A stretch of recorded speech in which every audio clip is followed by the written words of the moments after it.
ახალს არაფერს ვიტყვი, რომ ადვილი არასდროს ყოფილა ჟენევის მოლაპარაკებები, ყოველთვის რთულად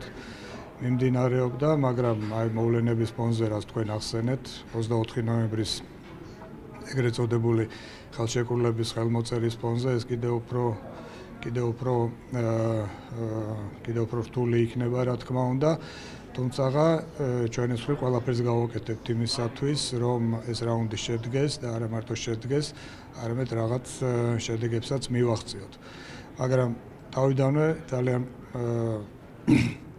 მწვავედ დავაყენებთ იმ საკითხს, რასაც ქვია ეგრეთ წოდებული ხელშეკრულების ხელმოწერა რუსეთსა და აფხაზეთის ოკუპირებულ რეჟიმს შორის და აგრეთვე მოვითხოვთ რუსეთის მხრიდან აიღოს ცალმხრივად ისეთი ვალდებულება, როგორც ჩვენ გვაქვს აღებული უკვე კარგახანია ძალის არ გამოყენების თაობაზე. მით უმეტეს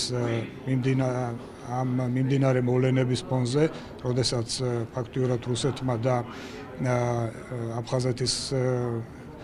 დე-ფაქტო ხელისუფლებამ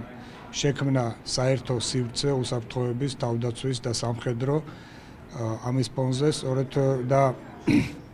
იმ მოვლენების ფონზე, რომელიც ამ დღეებში მიმდინარეობს ცხინვალის რეგიონში, მხედველობაში მაქვს მასშტაბური სამხედრო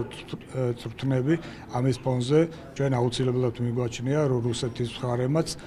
მსგავსად საქართველოსი ცალმხრივად უკვე აღარა, უკვე ამის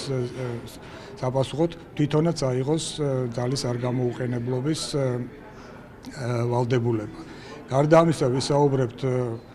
ოკუპირებულ ტერიტორიებზე შექმნილ უსაფრთხოების სიტუაციაზე, გამყოფი ხაზების გასწვრივ მდებარე სოფლების მძიმე უსაფრთხოების ვითარებაზე და ჰუმანიტარულ ვითარებაზე და კიდევ ერთხელ მოვითხოვთ უსაფრთხოების საერთაშორისო ელემენტის ამოქმედებას.